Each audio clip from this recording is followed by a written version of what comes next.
Welcome to All Ask the Questions Around Here, the podcast where we explore life's unexpected intersections. I'm your host, Dr. Joseph Elisha. Today, like always, we'll journey from the challenging conversations to the inspiring and lighthearted discussions that connect us all. Let's begin. Welcome to another episode of All Ask the Questions Around Here. Now, how do you escape the awkward years of junior high and high school? It's 1980. I'm in eighth grade, attending Webster Junior High in Los Angeles. And I've been in this country for only a couple of years, and somehow I've managed to hang out with a friend who happens to have some rather bad habits, like smoking weed, stealing things from cars. But he has a way with the girls, and for a nerdy, awkward teenager like me, that was super cool. So I'm in it to learn a few things. We have a routine. Sometimes we would skip school at lunchtime, sometimes after school, take the number 1 blue bus to Westwood, to the Shakey's Pizzeria down the street from UCLA. I already scrounged up all the dollar bills and quarters from our house, and we lose ourselves in a couple of slices of pizza and the arcade games at the corner of the restaurant. Those are really good times. For me, Galaga is where it's at. For those of you who are unfortunate enough not to know about this game, it involves shooting down alien ships who sped up in successive attacks against you. But if you manage to get a double ship, you could kick some serious butt. So you can imagine my excitement when my family bought me an arcade-style Galaga game about a year and a half ago. And all of a sudden, I'm back to being that awkward, nerdy teenager who's trying to impress the girls with my manual dexterity. And I have such a great time with that game. But of course, today's computer games are leagues ahead in the way of complexity, stunning graphics, and of course, the ability to play with other people all the way across the globe in real time. Today's guest, Kim Meltzer, who is a former Coachella Valley resident, is a co-founder and CEO of Destination Esports and has the official designation of Esports Mom. And she's going to tell us all about what that means. Good morning and welcome, Kim. Thank you. It's an honor. And I'm excited that you talked about prior video games because I joke with everyone about the fact that, Pac-Man kind of came back and they thought that was cool when they were in, 2012, 2013. And then it started to kind of reform and everything retro came back. And those of us that have been in those 80s and 90s and playing Atari kind of started it all. And then all of a sudden, here we are talking about, 2025. And it's like we've morphed into this other world and no one seems to know who we are in our 50s and 60s. And it's like, man, if we could bring them back to the retro side of how much fun it was to do Frogger and all these crazy games and how cool we were back then. We're so much cooler than the kids today. That's all I have to say. I think I might agree with that in a lot of respects. Now, Kim, before we delve into what you do, tell us a little bit about yourself. Who's Kim Meltzer? And where do you come from? And what are you all about? Well, the fact that you started the Coachella Valley experience, I have to at least kind of morph from the kid who grew up in Rowland Heights, California. And then when I decided to get married, I moved to the desert and my in-laws were already here. And we had, at that time, 2-year-old twins going on 3 and potty training was still fun. But it was in the desert that I actually really found myself in my career, which is really kind of ironic to have this conversation. Those that know me from the years that I was here, it was really kind of a transition because I had been in the hotel industry and then I was working for an infomercial company. And that was where I started here to go back to Long Beach, to come back to the Coachella Valley, which I think is hilarious. So at that point I was married and it was a different world. So I started working at the Parker Palm Springs and then worked my way into the lodge at Ranch Mirage and raised my kids here from like 2005, I think, to 2010. And it was an experience that I have to shift into because getting to know me is this time in the desert, not only raising the boys, but being able to work in the hospitality side. And that actually opened the door for me to meet a lot of women in film and a lot of the kind of movers and shakers here in the Valley. And it wasn't until about 2010, after I left here, I actually worked with a client that I'd met at the Park of Palm Springs. And, good old Facebook back then when they had Messenger and people actually used Messenger because it was cool. It was kind of on the side of your Facebook and you could actually communicate and it meant something. But one of the clients was in West Hollywood at the time. And I was just kind of sitting in between starting my own company and asked her, if there was any chance to kind of regroup because, sales 101, you kind of get that call in and figure it out. Well, little did I know that not only did she say she'd see me in 2 weeks, 10 minutes later, she asked me if I would look for some locations for her for this event. And I, of course, was like, yes, please, that would be amazing. And before I knew it, I was working on a confidential top 50 press for a press junket for Activision for the billion-dollar game Call of Duty Black Ops 1. And funny enough, I just left Ojai, Valley Inn and Spa, turned at 5-star and 5-diamond, and worked my way back there with this ridiculous week of events that activated from Sikorsky helicopters heading over to Santa Monica, from Santa Monica, to Ojai, and opened up this, very interactive experience. And it was there that I met some really incredible press. And the funniest thing is they said, "Hey, what's your gamer tag?" And I was like, "Gamer tag. Could you help me here?" What the Like, heck they're like, is "No, that? what do what's your name when you play games?" And I was like, "Dude, I haven't played since Atari. Like, I don't even know what you're talking about. I'm a 40-year-old woman. Like, you got to help me here." And I still don't know what that means, by the way, but Okay, well, I'll let you know. we can.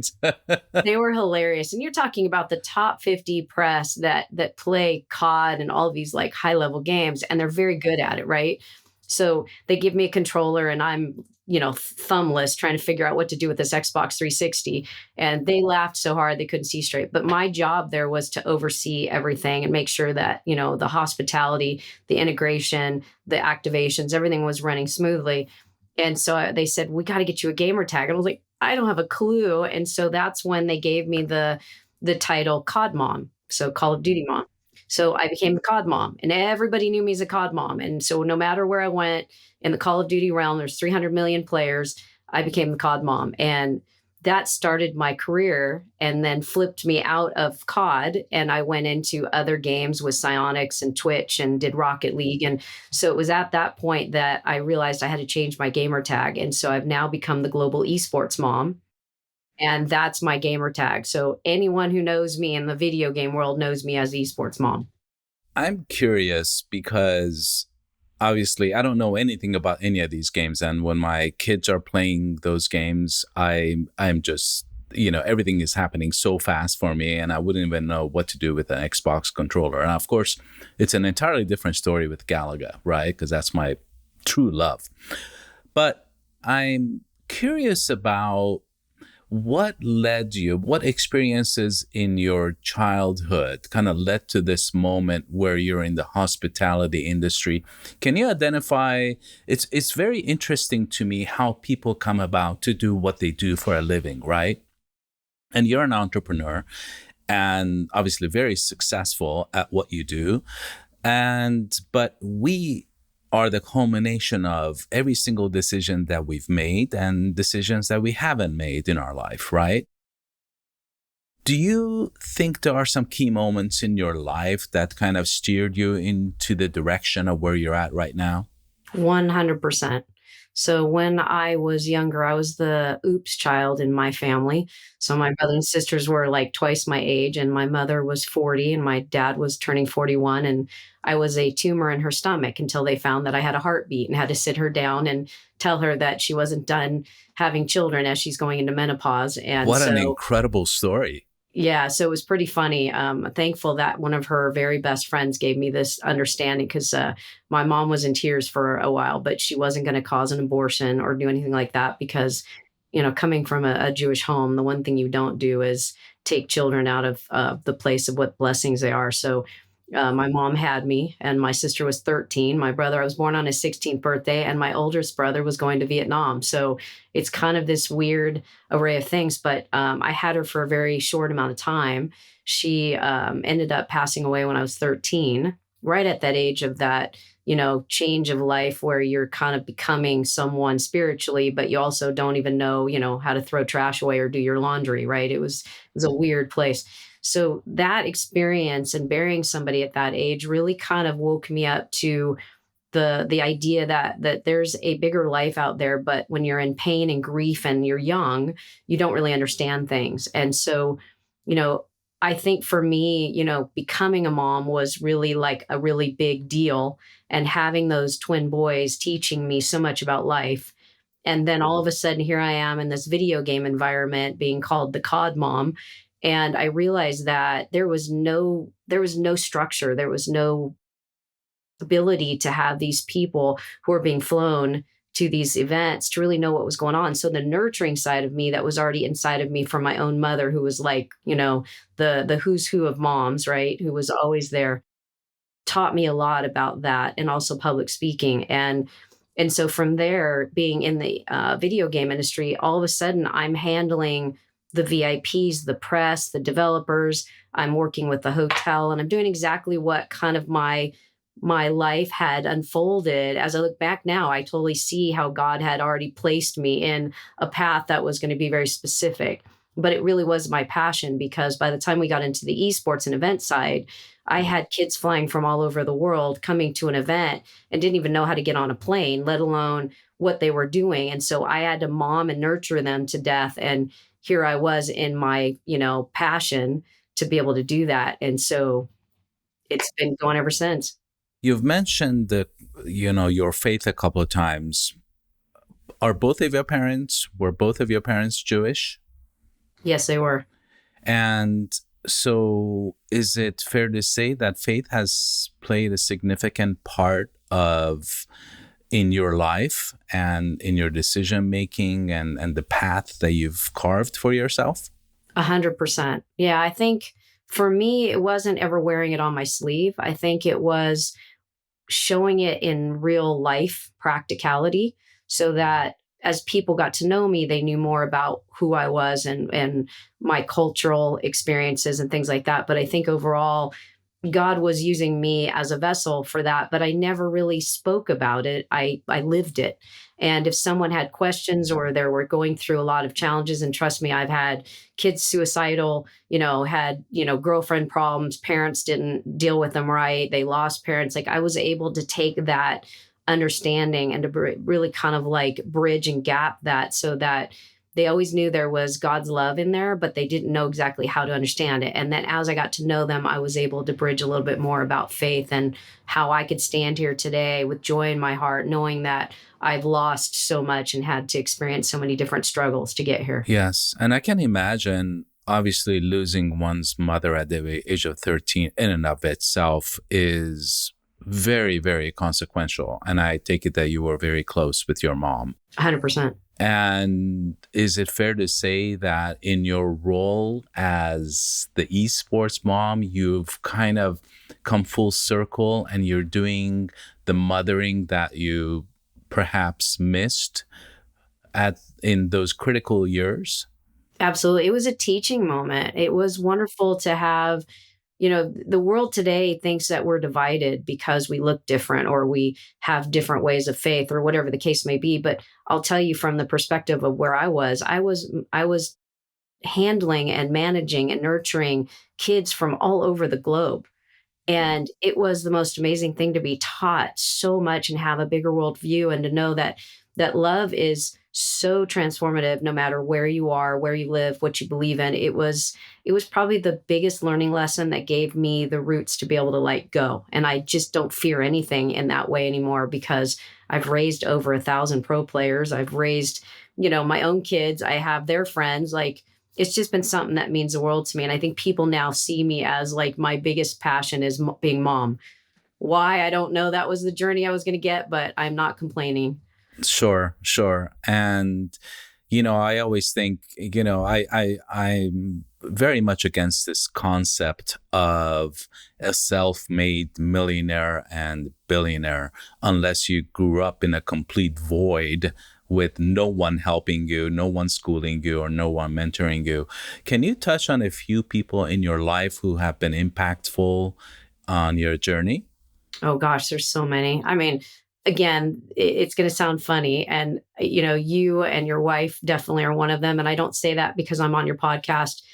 Thank you. I'm very humbled by that. No, Thank you. it's an understatement. I think there was a gentleman when I worked with Hilton. His name was Dick Champ, and he was in Dallas when I was this rookie in national sales. And he sat me down and he taught me not just business, but the personal side of relationships and what sales and marketing and things you needed to do in order to achieve your goals. And he always was there for me. He never cared if I made it, made my $1 million goal or if I failed, but he was there to mentor me. And I think those are the type of people that I've had along the way. I mean, I have so many I couldn't even begin to explain to you, but it was those older generation of people who took me in. I had a counselor when I worked for Focus on the Family of all places, and he and his wife took me under their wing, and Walt and Valerie Acuff, and they taught me how to understand dealing with your blessing of like grief and moving forward. So like there were so many people. It took a village to raise me. I'm just going to tell you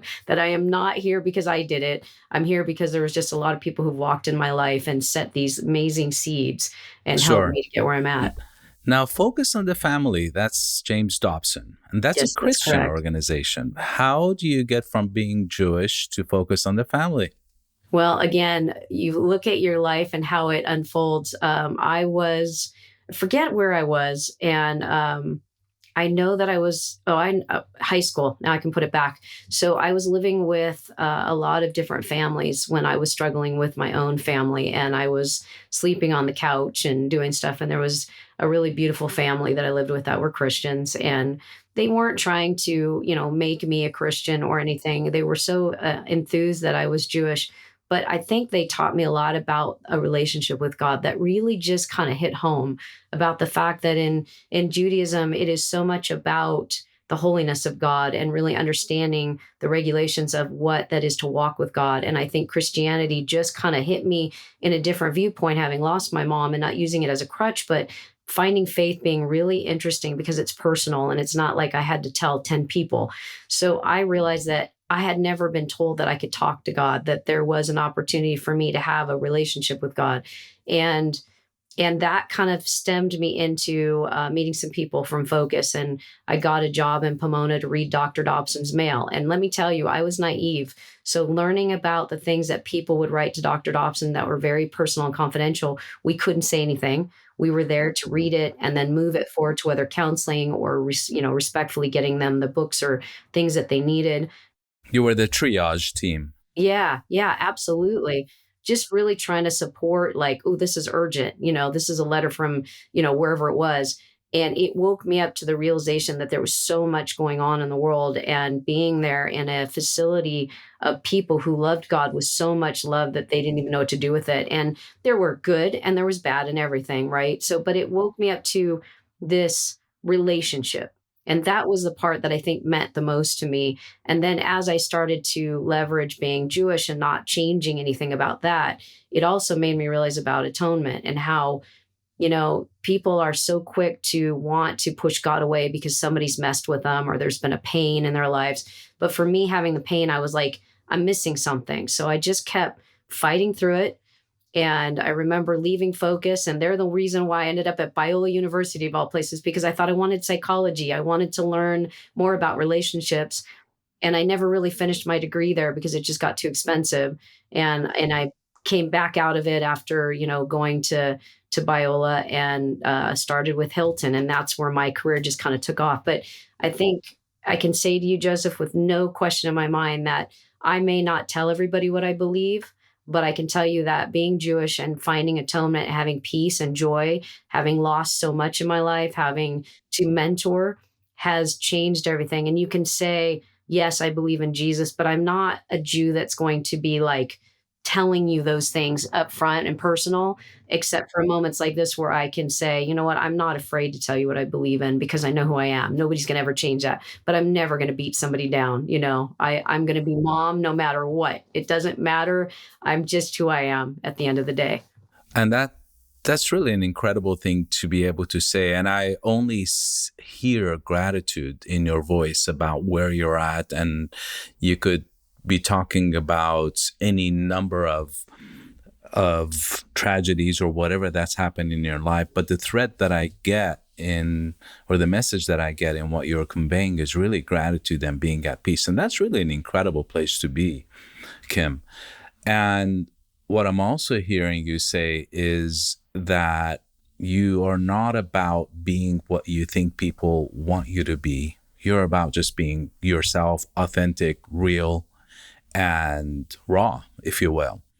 And that is also a moment of arrival in your life. I don't think some of us ever get to that stage. But it's really an incredible place to be, where you almost don't care about other people's opinions, except obviously, you want to be a good human being. And I think fundamentally, regardless of your faith, love is very much a universal language. And if you don't have that in your practice, in your thoughts, and how you conduct yourself, then you're really not religious at all. And you don't really believe in any particular faith. And so let me ask you this. I want to get into what you do now for a living, which is, I find it fascinating, and I know absolutely nothing about it, which is even more exciting to me because I'm learning something new from you. And what goes into planning a major esports event? How does the process even work? What do you do? Okay, we don't have 20 hours, but I'll give it to you in a 50-cent tour. The main thing learning from the hotel and hospitality side that esports was really interesting is esports is not a bunch of kids coming to an event and it's kind of this sports minded idea of going to a sporting event, but kids who are video gamers are very different. One thing that I can say that I can start with, because I think this is really very important, and we could speak about this on a whole different level, is most kids are what I call creative. You've got your academic and your creative side.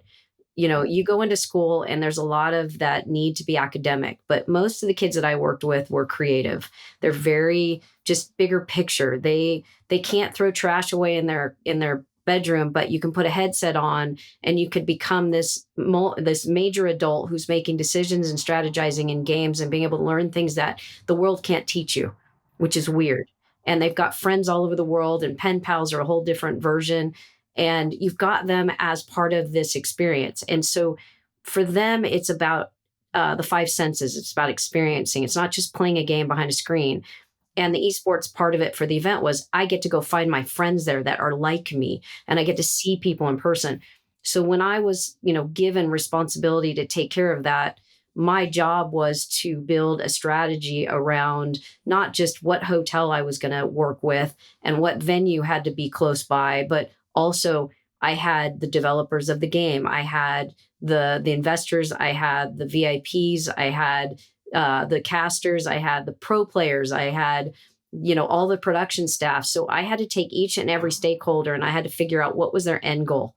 And I had to set that up so that my part of it wasn't the content or the broadcast. It was everything that worked with that. So it was getting these poor pro players from wherever they were coming from and giving them the transition as if I was holding them from the moment they left their house to the moment they came and saw me personally. And we just did this VIP experience for them that most people can't even do in this day and age. I'm still the queen of it, but they try real hard to do what I do. But the mom part, they just can't, identify and do that. But when we would come together, you had thousands of kids coming to this experience and watching these kids play. And it's something so foreign to us because content creators, we were nowhere close to that. We didn't have internet. We didn't have cell phones. We were lucky to have that cord not wrapped around our heads when we were trying to talk on the phone. It's just a different world for those that are older versus the kids that have learned how to live their lives through technology. So my job was to make sure that those people I was accountable for were more than just the screen that they were paying attention to. I had to teach them life skills. And that was my job. Now, I'm going to come in as a skeptic here, and I'm going to say, now listen, I can see a lot of the benefits of gaming, and there's the social element. You get to make friends. You have this huge network of people. But at the same time, we live in a world that is very much digitally dependent, and screen time spent by kids and adults is at an all-time high. And in some ways, we are separating ourselves from the reality of the world, from walking into a park, from being able to enjoy the real things, if you will, in life, interacting with other people. And to this day, a lot of times when we're sitting around at the dinner table, I have to tell someone, hey, put your phone down. How about a conversation? And obviously there's a lot that goes into that. There's a psychological component. There is social anxiety that can go with it when you're on screen time. How do you address that? I'm sure it's something that you've considered, and you touched on the fact that you've dealt with some kids who were suicidal. How do you reconcile that in your job? Well, let me just say that being the one who was trailblazing this side of it and having to say, I remember in COD, we did our first esports, and I had, I think, 32 teams from all over the world, South Korea, you name it, they were there. And I had parents calling me being like, why is my son going to LA? And I had to say, well, I'm a 40-year-old mom who's literally taking care of your kid. Let me tell you a little bit about what we're doing. And by the way, this isn't sex trafficking or, I'm not stealing your child, right? I mean, we came from that to now we're in a world where everything is just like fly by the seat of your pants. What I did with the kids and what I still do as I try to mentor them is to bring them away from the idea that their family sits inside of the screen. I think the problem is that a lot, like, remember the latchkey kids back in the day, right? It's gotten so far beyond that to where the parents who are parents don't know how to apply this. And the ones that aren't parents that have kids that are just floundering don't know what to do with that. The kids have found that they're in a survival mode of how do I relate when I don't even know I have a relationship?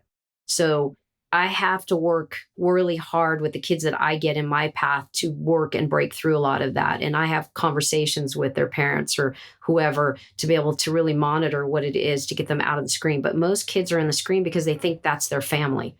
That's where they get their attaboys and attagirls and how do I, better myself. But God forbid somebody says something negative on a screen, they take it so personally because there's nobody on the outside of the screen saying, hey, let's go get a movie or an ice cream or what's going on in your world today. And this is where we failed as parents. Even if the best parents in the world could have a kid that's struggling, it's not that they're bad parents, it's the communication factor. It's, again, going back to, if you're an academic person and you're trying to relate to a creative child, it's never going to work. I've dealt with so many parents that I've had to explain that your child is a creative child. He doesn't think about reading a book and finding the answer. He wants to go into the screen and he wants to figure it out and beat it up and play with it. And he's got friends who encourage him and he's learning a different way. And so it's created this issue. The sad part about technology is I wish I could throw it away, truthfully. I mean, I'm not 100% opposed to getting rid of more technology. We've just gotten to a point where we need more family structure to be able to communicate and learn each other's personalities and to be able to be there, good, bad, or indifferent, and get these kids away. But it's going to take some time to really explain that and educate both the older generation and really help the younger generation understand that the screen is not your life and you need to shut it down and you need to be able to get away from it and hang out with your friends, hang out with the people that love you and learn who you are. You're not going to learn it in the screen. You'll learn some things, but not all things. I know that, for example, in the field of medicine, for example, we have found that it's a huge advantage if you're going into the field of surgery and you're doing robotic surgery or stereotactic surgery, if you're a neurosurgeon, that if you are a gamer, then you actually have an edge over other people because you're able to, your hand-eye coordination is a lot better. You have a better reflex time. And so there's definitely a advantage that you can use in real life in a different career as a gamer. In what other areas of life do you think being a gamer gives you an edge? Oh gosh, there's so many. I'll say that even the military figured out that gamers are the best recruits because they can handle the drones, they can handle the technology. Yeah, I didn't even think about that actually, and that's actually incredible. Yeah, very much so. Gamers have this ideal of being able to handle pressure under screen. Again, it's a pro and a con. If you're talking about engineering or you're talking about anything that has to do with, again, putting your headset on, being able to look at a problem and having to find solution inside of a pressured situation, that's what gamers do every day. Whether they win or lose, they have to think not just about the moment, they have to do 6 steps ahead of themselves to figure out how to beat that game. So there's a lot of play in that. And there's a lot of careers that are based on that, even though we don't really look at that. You know, it's relationship part is the part gamers aren't great at. Anything else, they're phenomenal at. That's for sure. Do you think that you can give good, solid advice to kids who, in your opinion or in their own opinion, have gone too far in terms of creating a social bubble around themselves where they're unable to relate to other people? Yeah, it's interesting and sad. I think though that 90% of the kids that I've worked with don't have that issue when they've got somebody in their life that really helps them to kind of pull out of that mentality. They have to, one thing gamers are is cultic. I hate to say it that way, but very cultic. They don't trust anybody that doesn't understand them and they'll shut them out in 5 seconds. And so for me, being the esports mom or being someone of this type of caliber where I've been in the trenches with them, I have probably a little bit more opportunity to speak to that and I can show them by the love and understanding and speak their language to be able to pull them out of that. I think 90% of the kids are learning now that with COVID, it was fun to be stuck in your house for 2 years, being able to do whatever you wanted to. But I think they were sick of the screen at that point. So I think it forced a lot of people kind of to figure out that they didn't want to sit in their house for another 18 hours because they were going to lose their minds. And so it's finding a balance of both. But most of the kids that have gone too far, they're finding that there's nothing outside of the screen that's going to give them that sanity.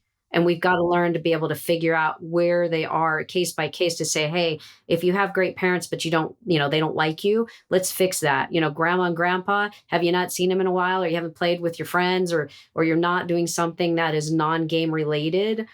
There's got to be ways. And I mean, if I had millions of dollars and I could do what I want to do, I probably would have, dealt with all of this. I can do that. But it's just whoever is put in my path are the ones that I get to help, or whoever hears these podcasts that can reach out and say, I don't understand my own child. And I'm like, bring it on. Like, I can help you. Now, what are some of the favorite games that you're involved with? I know Call of Duty is one of them. Yeah, Call of Duty, loved Rocket League. Rocket League, I got to start from the beginning and built their events from the ground floor. And that was the one of the few games that I actually had parents and grandparents coming to these No championships. way. Yeah, being a part of their kids. I think Rocket League gave the one opportunity that wasn't a first person shooter where it was a soccer game. And it was easier to understand because a lot of these games you're like so lost in trying to figure out who the Kraken is.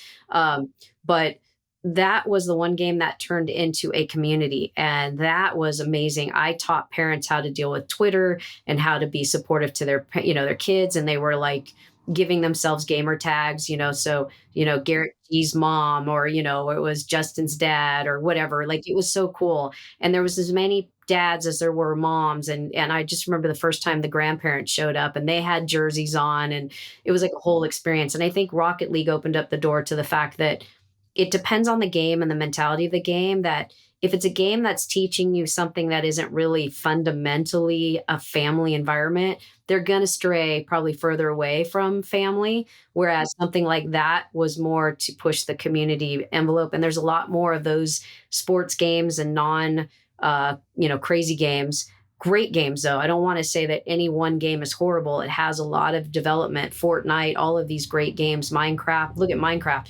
These kids don't know architecture from engineering, and you put them in front of a Minecraft game and they're building worlds, and it proves to you these kids are smart. Oh, sure. Absolutely. Absolutely. And I've always said that I think really the only way to know the capabilities of a young growing mind is really talking to them or giving them a task. And I've always said kids are always a lot more perceptive than we think they are. And now, is a game like, do you ever get involved in a game like Grand Theft Auto? Is that something that belongs in the world of esports? It won't be. So let me just signify that there are the video games and the casual gamers that will buy a $60 game and play it, and they're casual gamers. If you have a game that you're playing and you're evolving into something bigger than the casual gamer, that's where it became competitive. And that's where esports came into play. It's an event. So it's a celebrated moment where you can bring something where these pro players can actually now compete at a level that the game was never supposed to be. And it puts together this formulation of brands and production teams and developers and, fans and all that.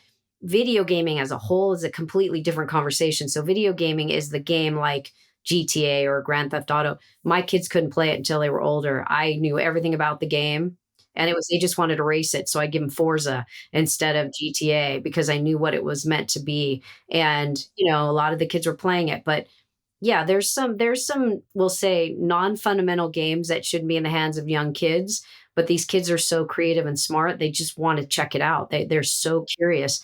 But Grand Theft Auto is not something I'm like celebrating, nor have I worked with. But the kids play it now. They're older, but back then I was the mom who sucked because I was the one that said, "No, you're not playing GTA." So they'd have to go to their friend's house. Of course, and I ask this purely out of ignorance because I find what you do so fascinating. And now, where do you see artificial intelligence playing into this field in the future? Or is I'm sure it's already integrated to some extent. I've been doing some real work on understanding it, so I'm not the old lady who doesn't understand the cues for 2025 moving forward, right? You got to stay in the game. Yeah, it's been a lot rougher than I thought, but AI to me is simply a mechanical way of being able to find what we already have in the world and bringing it together faster and more specific. You can create a game, you can create a website, you can do so many things now that walks you through way fast. Like I can do stuff that I was never trained to do, which is scary as it is, but AI has a great place for that. I don't think that AI will ever like take on the esports side of it because it still is an integrated relational situation, which AI will never touch. And I've learned that AI is never going to take over the human world in a sense. It's going to be how we handle AI. That's going to be where it goes. But I think on an overall, perspective, it's a great tool. Look at medicine. I mean, if you're struggling with a patient and you need to know something quicker, your ability to learn something so much greater with AI is phenomenal, right? But it just depends on what it is that you're using AI for. So I think from an esports perspective, I don't see any issue. I think from the perspective of building games and doing something that's a little bit more fun, they're going to be able to stretch it a bit. But I think at the end of the day, the kids don't want to work harder. They want to just simply play amazing games and hang with their friends and to be able to do something that's going to challenge their intelligence. Now you have twin boys. Do they dig this stuff that you do? When they were younger, Ethan is more my extrovert. So he was kind of in it. He liked Forza. He liked a couple games, but he was just never the gamer. Jacob is 100% my tech and gamer and loves games. And so when I used to get all these games, I would hand them out to the kids and have them play it because the last thing I wanted to do after 8 hours of strategy was to go onto a game for another 8 hours. I was like, can't do it, Yeah. So I learned 90% of the games through all the kids that I had around me and got to watch them play it. And it was as if I was playing it. But yeah, Jacob, 100% gamer, Ethan, 100%. I'd rather be outside and get some sun. Sure. Now, I imagine your job requires a lot of traveling. It did. It kind of shut down from COVID. It's starting to kind of regroup. But yeah, I've traveled the world doing this. And your husband, does he go with you on on these trips? Only if it's something he wants to see or do. He's like not he was in the military, so he traveled the world on his own. So it has to be fun for him, or he's like, peace out. You're working all the time and I have to, either bring somebody or do something fun. And so when I travel now, I actually pick out, where I'm going and then see if he'll go with me. That we're kind of more towards the retirement side, even though I'm not retiring anytime soon. But yeah. I don't get that sense at all about Yeah, everything no, you no said. way. No, for sure. I kind of say that about myself too, is because I kind of don't look at what I do as work. It's a passion of mine. And I love both things that I do, or everything that I do. Now, you obviously enjoy what you do. What do you not like about your job? I think the politics, like anything, it's difficult. You've got millions of dollars that are flying around, and it comes down to greed and inability to realize that we're always here. Like you are for your patients, I am for the gamers, right? If we're not taking care of the end user, what's the point of doing what we do? We're impacting their lives. So for me, it's been very difficult, not because I'm a woman. I mean, I'm sure it's played somewhat of a part. I think more it's just the politics. You have a lot of people who are trying to get where they want to go, and they're going to step over you to do it. And I could have been a multimillionaire right now, but I didn't choose that path to be a cutthroat. I decided to take the energy that I had and put it into the kids and the games and the things that meant something. So for me now, it's still doing the same thing. I couldn't imagine it any other way. But yeah, I'm sick of politics. I'm really sick of greedy people who forget to realize what they do is because they should have passion, not because they're trying to transactionally get more money in their pocket. Now, are you talking about the sponsorship agreements, or what specifically are you referring to in regards to the politics? I think at this point, it's more of the companies that are entrepreneurial that find that they can get a lot of investment money to be able to create something really cool, but they sell their soul in process. And then what happens is, they can't, do what they're doing. And then they have to lose everything and their reputation. And, watching, here's the mom part. I see what's going on and it drives me nuts because I already know the end story. So I have to step back and not be a part of it, knowing that I could get hurt in the process, and I have to watch and wait for it to do exactly what it's going to do. And it might take 2 to 10 years to see that happen. But I've stepped away from a lot because I see that situation where people think it's an easy dollar and they can do whatever they want. But at the end of the day, they're not meeting the community needs and they get taken out. And it's sad that I've had to watch my industry that I trailblazed turn into a circus, and then finally trying to take it back to see that now it's becoming another, big engagement of money, and people are doing exactly what they want to do. They want the dollar over the reason why they do what they do. They hope they can do both, but when you sell your soul, unfortunately, it doesn't work like that.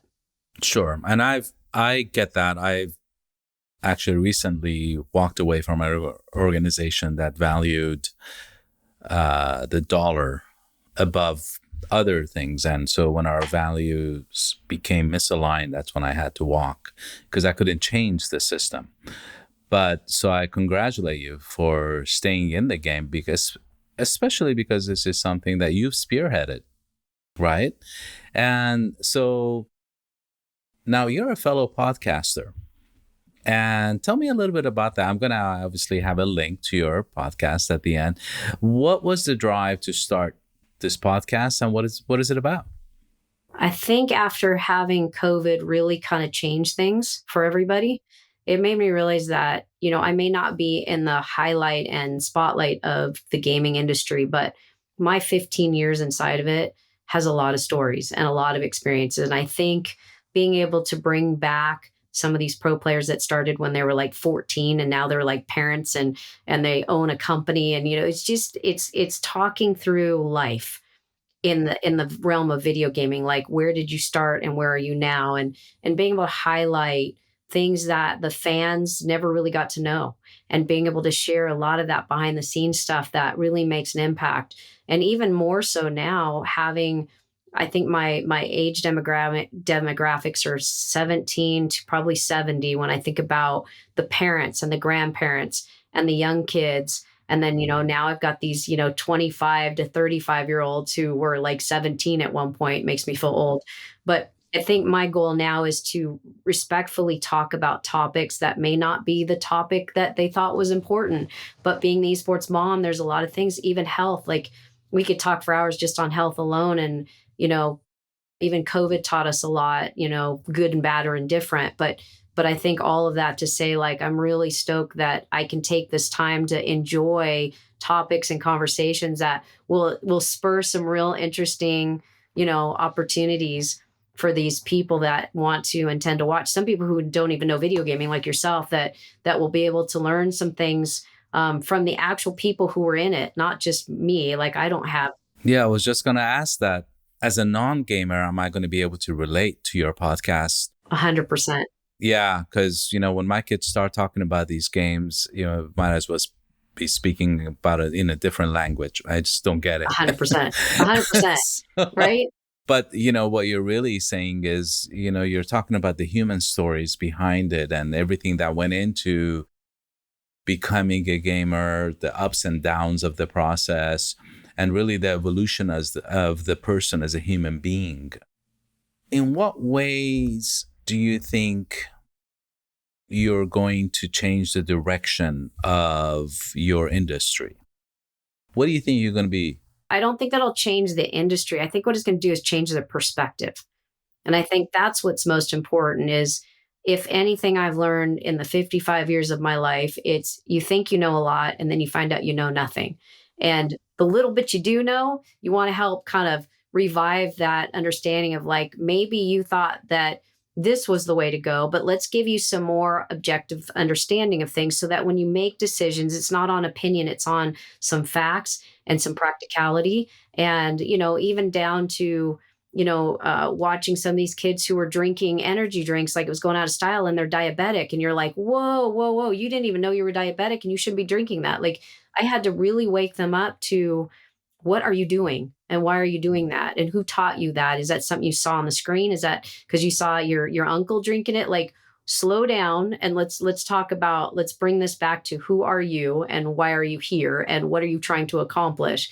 And I can say this with the most humility I've ever had in my life, but I got to go to India twice 2 years ago and I got to build an esports championship with college students from all over India for Valorant. And I was so impressed with India. It's not what we were told about India. It's not, it's not what we think they are. They're brilliant. They're superstars. And the economy and why it's going so well is because it takes holistic capability, culture, and then these kids are put through to learn and understand. And I had, kids who were engineers and computer science majors who were amazing gamers, but they would come to me and say, I don't know how to deal with school and gaming. And I'm like, well, because your academic side is telling you you need to stay in a box and go work your way on this side. And then the gaming side is intriguing because the creative side of you can't wait to get into that game and like tear it apart. But the people, the cultural, experience, it's perspective. And I realize that we sometimes keep our worldview so small that we forget that there's a bigger world out there. And that's everything. And of course, obviously, as you already alluded to, COVID didn't help that. I mean, obviously it took me a bit of time to get out of the mindset of COVID and it really did a number on everyone from a psychological standpoint, anxiety standpoint. We just didn't know where we were headed with this thing. And where do you see yourself 5 years from now, Kim? Well, the boys are supposedly getting married soon, if all goes well. Wonderful. Congratulations. Yeah, so thank you. You just had your first one and I'm in progress. And then, I think the grandkids is the next step somewhere down the line to being alive and well and being able to enjoy, as you're learning, something that is just so unique to the whole idea of raising children and then finding out. It's a game changer. Yeah, no pun intended, right? I mean, truly, truly. So there's always that part of it. And I think travel is just something that you can't get out of my blood. I think as the world kind of shapes itself in the next couple of years and then forward, it's a matter of enjoying it. I think, even in the United States, I don't think I've ever really traveled within the US the way I want to. And so I think between family and travel and even coming out to Palm Springs again and seeing everyone, because there's so many people that I know in the Coachella Valley that I miss. We look forward to that. Yeah, I'm looking forward to it too. I think it's just time to stay positive and continue to realize that I can be authentic and tell you that life is rough, and it's rough now. It's not, it's not easy for me to stay positive, but I've found that, again, going back to stability and faith and family and the right people in your life, you can do anything and it doesn't matter. And so working on my health, working on my capability to enjoy whatever's next in my career, and doing this podcast and staying relatively, I'll say smart, if that be the case, or at least, educationally learning until God takes me home. Here I am. I'm ready for whatever's next. Well, let me tell you, if there's anything that podcasting has taught me, it's taught me how ignorant I really am and how little I know about other people, about my world. And I'm really, in many ways, doing it selfishly to learn more and understand more. And you really don't know much about your world until you have the advantage of perspective. Otherwise, if you're suffering from something and you have socially isolated yourself, you think you're the only one who is suffering. But when you talk to enough people, then you have this sense of community. And in a sense, that's what you built in your industry, is a sense of community where even the most awkward of us found community and social connection. And that's where I really see a lot of value in what you've done. Because for me, I hated the teenage years. And as I said, I was geeky, I was nerdy. I just didn't felt like I belonged. And in many ways I still don't. I still consider myself an introvert. And many people find that really hard to believe. But I am in my core. And so I admire you for your courage to really be a trailblazer in this industry, all the risks that you've taken. And admittedly, it's not all positive, right? And which leads me to this other question. What do you consider as one of your biggest failures? And I ask this with a specific intent because I found that I've learned the most from my failures in life rather than the successes, right?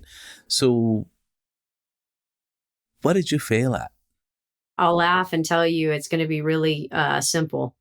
When I was younger and angry and grieving and frustrated and not really understanding why all this was happening. And again, that's where you had to change the perspective of what was being done to me against what was being done for me in these situations. My family, my siblings, they were much older and they wanted me to, take a different road from the grief and the frustration of, even going to school, which really wasn't my thing. Being able to invest, being able to understand the road to getting older. I think that, for me, I didn't want to hear it. I was so angry and so frustrated that, to be honest with you, my mom dying at 55, which is the age I'm now, part of me knew that her mom died when she was 13. And then here I am having children. I'm thinking, the day they turned 13, I didn't think I was going to make it. These demons that you have that tell you differently. And had I listened back then, what I would have realized is that I'm 55 and I'm still going. But I never saw myself at this age. I never believed that I had a long journey on this earth. So I just figured I'd be in survival mode for a long time. So my only failure in the sense of big picture is I didn't listen to those who were mentoring me to say, hey, you're going to have a long life. And I'm thinking, yeah, okay, whatever. But had I listened to that, I think it would have changed my trajectory even on a financial level, because I would have been smart enough to have had the capability to make decisions, because I didn't have to keep brokering all of these things to be able to make them happen. I didn't have to hustle at the level that I hustled. But I also think that that's what made me who I am. So it's kind of a catch-22. But I think listening younger was probably, if I could go back and do it all again, I would have absolutely listened and probably been in a different spot. Well, I see you in a great spot, Kim. I still see you smiling and highly enthusiastic about what you do. You still have obviously a lot of passion for this industry, and obviously have now found a new way to connect and communicate with the world with your podcast. What is the name of your podcast, by the way? So it's simple, Esports Mom podcast, and you can find me on Instagram. I'm launching May 19th, so I'm excited. Very cool. I am excited with you, and I'll be looking forward to listening to it. And this is a question that I tend to ask a lot of people, and probably not an easy one. Okay. How do you want to be remembered?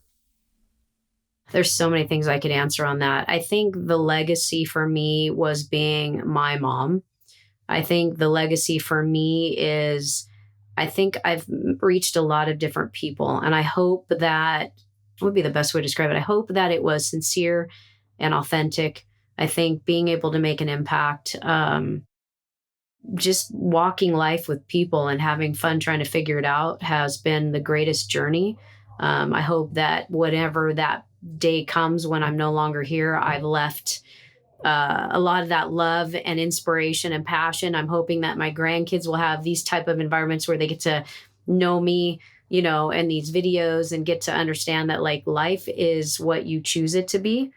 And that no matter what's thrown at you, it doesn't matter if it's horrible or good or bad, you have to take that perspective and you have to make the most of it. But people and memories and life is all it's about. So as long as I can move on from this earth and leave that type of legacy, I think that would be the best thing ever.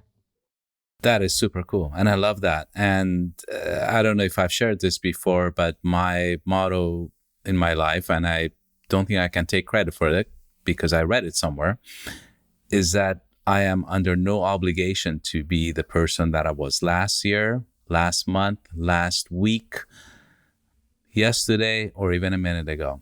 We have this incredible power of agency to be able to choose our direction and what we want to do with our life. We can change who we are. And our brains, I think, are not wired to want to change. Our brains want to automate everything and make everything a routine, and it doesn't like change. But then you become stationary and life becomes dull. And you've painted a beautiful picture of your life. I know that you're grateful for everything that's happened to you because it's led to you being you. And I know that your family is grateful to have you around. And I hope that, I know you're going to be successful in whatever that you touch, because you still have that it factor in you, that survivor that a lot of us have, right? And so for that, I'm grateful. I'm really grateful for your time, Kim. It's really a pleasure to connect with you. And I hope to see you in person. The best of luck with your podcast. Thank you. And I will be including links to your podcast and your website and all of that for our listeners. And any parting words from you? No, I am grateful that you are doing this. I think that, especially, this is going to sound kind of facetious, but, being a medical doctor and having the passion that you've had and, marrying into a doctor family really was my eye opener. I will say that. But I think, to the person who doesn't really understand medicine and understand what doctors are vowed to do against being human beings.